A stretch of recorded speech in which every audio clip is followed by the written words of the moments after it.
بھائیوں کے درمیان مواخات کی تو نتیجہ یہ ہوا کہ چھوٹا بھائی اپنے بڑے بھائی پر اپنی ساری عمر قربان کرنے کے لیے تیار ہو گیا، اپنی ساری عمر قربان کرنے کے لیے، بولیے ساری عمر قربان کرنے کے لیے تیار ہو گیا۔ اس لیے تم تو ان کا مقابلہ بھی نہیں کر سکتے۔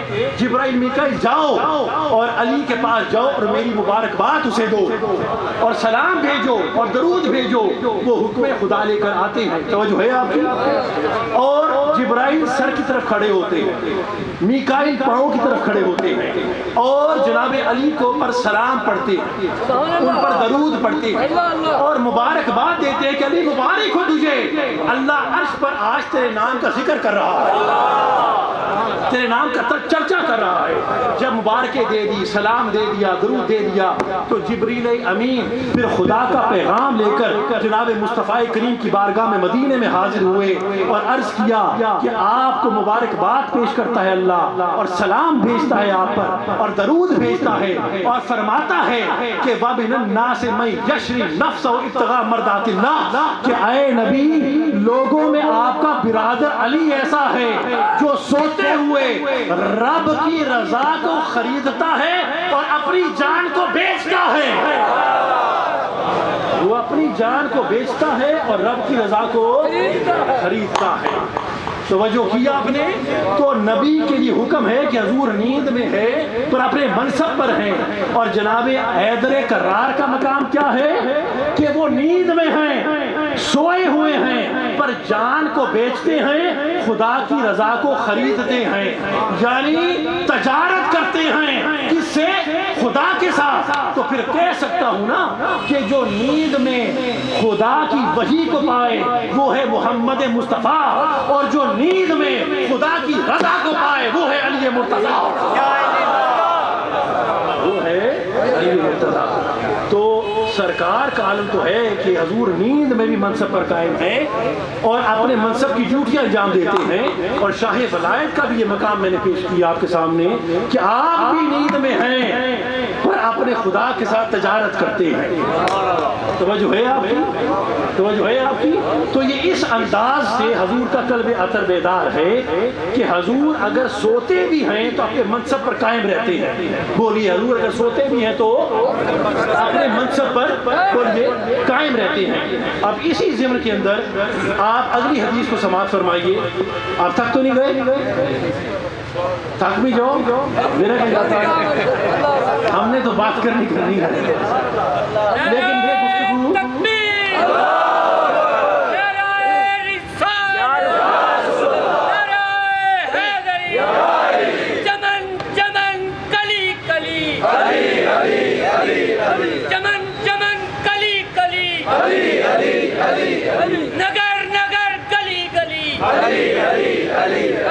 اگلا ذکر بھی اب سنیے کہ یہ بخاری کی حدیث ہے، اس کو بہقی نے بھی بیان کیا سنن کبریٰ کے اندر، اور ابن عساکر نے بھی بیان کیا تاریخ مدینہ دمشق کے اندر۔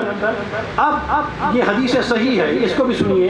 یہ چند حدیثیں ہیں، مجھے زیادہ وقت آپ کا نہیں لینا، مجھے آپ کا وقت کا خیال بھی ہے، اور کتنے قیمتی لمحات آپ نے آج اس فقیر کو دیے ہیں، میں اس کے لیے آپ سب کا شکر گزار بھی ہوں، لیکن یہ کلام کا سننا آپ کے لیے بھی باعث برکت ہے۔ یہ حدیث بخاری کی ہے کہ حضرت انس بن مالک رضی اللہ تعالیٰ عنہ حضور اکرم صلی اللہ علیہ وسلم کی معراج کا ذکر فرما رہے تھے، حضور کے معراج کا ذکر فرما رہے تھے جو مسجد حرام سے شروع ہوئی تھی، جو مسجد حرام سے شروع ہوئی تھی۔ تو فرماتے ہیں کہ رسول اللہ نے فرمایا کہ حضرت جبریل کے آنے سے پہلے 3 افراد یعنی فرشتے آئے تھے، جبریل کے آنے سے پہلے بولیے 3 افراد پہلے 3 فرشتے آئے تھے، اور آپ مسجد حرام کے اندر محو خواب تھے، حضور سو رہے تھے، اور سونے کی حالت کیا میں بیان کر چکا ہوں، توجہ ہے، محو خواب تھے۔ پھر حضور فرماتے ہیں ان میں سے ایک کہنے لگا وہ کون ہے، وہ کون سویا، وہ کون ہے؟ دوسرے فرشتے نے کہا وہ ان سب میں سے بہتر ہے، وہ ان سب میں سے بہتر ہے۔ تیسرا بولا ان کے بہتر کو لے آؤ، ان کے بہتر کو لے آؤ. اس کے بعد پھر جبریل آئے تھے لیکن پھر وہ غائب ہو گئے. وہ سارے 3 کے 3 فرشتے غائب ہو گئے اور انہیں دیکھا نہیں گیا, یہاں تک کہ پھر کسی رات میں پہلے کی طرح وہ نظر آئے. پھر حضور کو وہ نظر آئے تھے اور حضور پھر اس وقت سوئے ہوئے تھے. حضور نے پھر دیکھا ان کو. حضور سوئے ہوئے حضور نے پھر دیکھا. نہیں سمجھے آپ؟ اور حضور اکرم کی آنکھیں سو رہی تھی لیکن آپ کا قلب اطہر نہیں سوتا. توجہ ہے. اس حدیث کو آگے بخاری نے پھر جابر بن عبداللہ کے حوالے سے بھی بیان کیا تھا. توجہ ہے آپ کی. لیکن میں آپ کو یہاں پر روک کر تھوڑی دیر کے لیے یہ بیان کرنا چاہ رہا ہوں کہ حضور مسجد حرام میں ہیں. 3 فرشتے آئے جن کو پہلی دفعہ حضور نے دیکھا. حضور سو رہے ہیں لیکن سوتے ہوئے حضور نے ان کو دیکھا بھی, ان کی باتیں بھی سنی, ان کو غائب ہوتے ہوئے بھی دیکھا. توجہ کیا آپ نے؟ آنکھیں بند ہیں پھر بھی مصطفیٰ دیکھ رہے ہیں. بتاؤ یہ حالت سوتے ہوئے شخص کی ہے کہ جاگتے ہوئے شخص کی ہے؟ توجہ ہے آپ کی. یہ حضور نے سارا کام کیا. اب میں آپ کو اس مقام پر روک رہا ہوں. روک کر میں آپ کو تھوڑا سا ایک مقام پر لے جانا چاہوں گا جہاں پر میں نیند کا اور موت کا موازنہ پیش کر سکوں. توجہ ہے آپ کی. نیند کا اور موت کا بولیے. خدائے پروردگار نے نیند کو اور موت کو ایک دوسرے سے تشبیہ دی ہے. دی ہے کہ نہیں دی؟ یعنی آپ نے حدیث سن رکھی. خدا فرمائے گا جب قیامت آئے گی تو لوگ قبروں سے نکلیں گے, کہیں گے کہ کس نے ہمیں اس گہری نیند سے بیدار کر دیا. توجہ ہے. تو موت بھی نیند کی طرح ہے, سونے کی طرح ہے.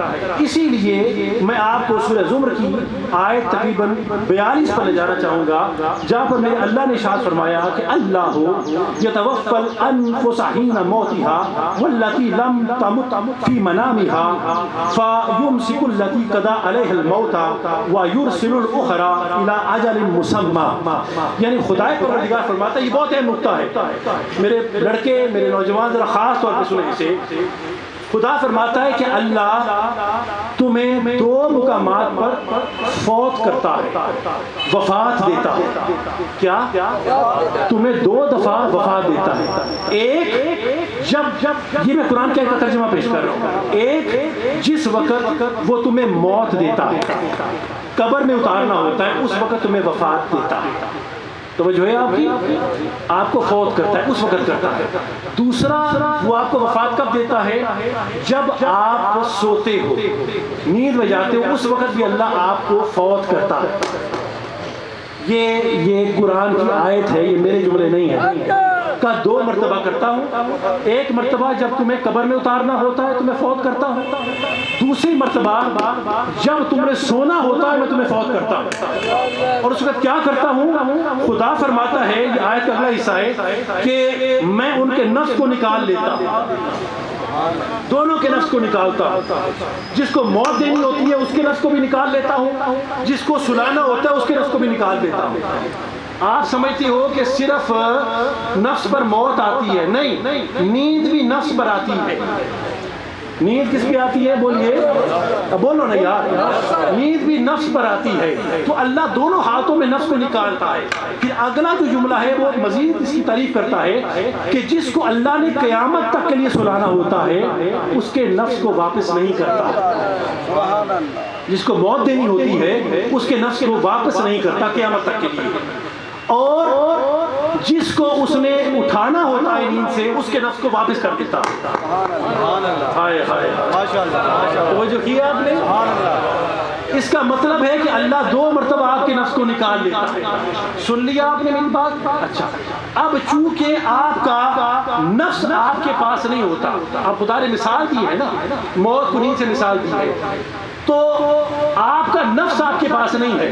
اس لیے جب آپ سوتے ہو تو اپنے منصب پر قائم نہیں ہوتے. دل آپ کا زندہ تو ہوتا ہے پر بیدار نہیں ہوتا. چونکہ بیدار نہیں ہوتا اس لیے تو منصب کے کام ادا نہیں کر سکتے. میں ٹھیک کہہ رہا ہوں؟ کوئی چل پھر رہا ہے, کچھ گھوم پھر رہا ہے, آپ کو کوئی خبر نہیں کیا ہو رہا, کیونکہ آپ اپنے منصب پر قائم نہیں ہے. لیکن مصطفیٰ فرما رہے ہیں کہ حضور کا قلب بیدار رہتا ہے. مطلب نیند میں بھی حضور کا نفس ان کے پاس موجود ہوتا ہے. توجہ کیا آپ نے؟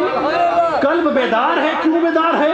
کیونکہ چونکہ خدا نیند میں اپنے حبیب کے نفس کو ہماری طرح نکالتا نہیں ہے، مصطفیٰ کے نفس کو ان کے پاس رہنے دیتا ہے، اسی لیے حضور فرماتے ہیں صرف آنکھیں بند ہوتی ہیں، میرا دل بند نہیں ہوتا، میرا دل نہیں سوتا، میں آنے جانے والوں کو دیکھتا ہوں، پہچانتا ہوں، سب کچھ دیکھ رہا ہوتا ہوں، کر بھی سکتا ہوں۔ توجہ ہے آپ کی؟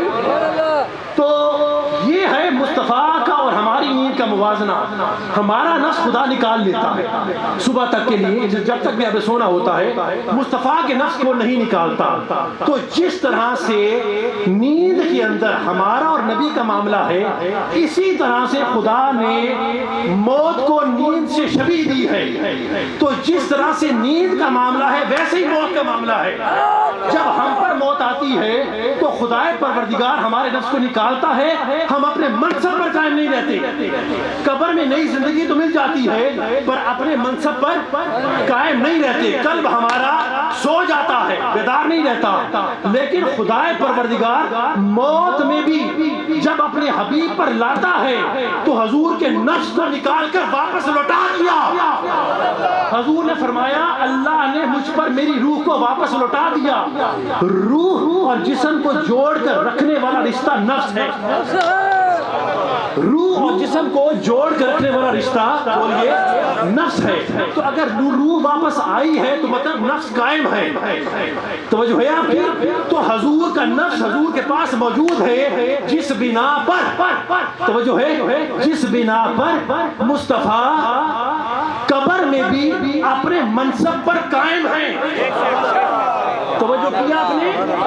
میں دوبارہ عرض کر رہا ہوں، موت میں ہمارا نفس ہمارے پاس نہیں ہوتا، اس لیے منصب پر قائم نہیں رہتے۔ خدا نے قبر مصطفیٰ میں حضور کا نفس انہیں واپس لوٹا دیا ہے، اس لیے حضور کا دل بیدار ہے، حضور اپنے منصب پر قائم ہیں۔ جو بھی آتا جاتا ہے دیکھتے ہیں، درود سنتے ہیں، جواب دیتے ہیں، درود سنتے ہیں، جواب دیتے ہیں، احکامات بھی جاری کرتے ہیں۔ حضور جیسے باہر نبی تھے ویسے قبر کے اندر نبی ہیں، جیسے اختیار باہر تھا ویسے قبر کے اندر بھی ہے۔ توجہ ہے آپ کی؟ یہ عقیدہ تمام صحابہ کرام کا تھا، تمام صحابہ کرام کا عقیدہ تھا۔ بے شمار مثالیں ہیں، میں آپ کو پیش کروں خدا کی قسم رات ہو جائے مثالیں ختم نہ ہوں کہ صحابہ کرام کو قبر مصطفیٰ سے احکامات کیسے ملتے تھے، پر میں صرف ایک مثال دوں گا اپنے پیشوا طریقت حضرت صدیق اکبر کی،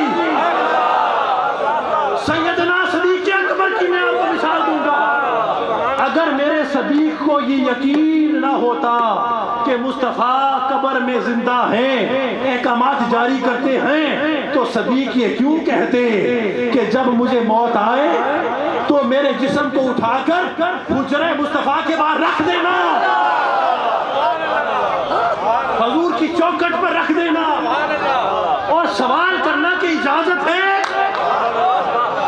اگر اجازت ملے تو اندر لے جانا، نہ اجازت ملے تو بقی میں جا کر دفن کر دینا۔ صاحبان جی وقار صدیق کو یقین تھا، میرے صدیق اکبر کو یقین تھا کہ مصطفیٰ قبر میں زندہ ہیں، احکامات جاری فرما سکتے ہیں، اسی لیے فرمایا مجھے چوکھٹ مصطفیٰ پر رکھ دینا۔ جب حضور کا وصال ہوا، سیدنا صدیق اکبر کا وصال ہوا، لوگ آپ کے جسم مبارک کو لے کر جناب رسول اللہ، اس کا حجرہ عائشہ تھا صدیقہ رضی اللہ تعالیٰ عنہ، تالا لگا ہوا تھا، چابی عائشہ صدیقہ کے پاس تھی۔ یہ نہیں کہا سیدنا صدیق اکبر نے کہ میری بیٹی سے پوچھ لینا، نہیں کہا رشتے بعد میں ہیں، پہلے ہم غلام مصطفیٰ کے ہیں، پہلے ہم غلام مصطفیٰ کے ہیں۔ سامنے رکھ دیا، جب لے کے گئے سامنے رکھ دیا، اجازت طلب کی تو جتنے کھڑے تھے سب نے دیکھا کہ خود بخود تالا کھل گیا، خود بخود تالا کھل گیا، دروازہ کھل گیا، قبر اطہر سے آواز آئی کہ حبیب کو حبیب کے پاس لے آؤ،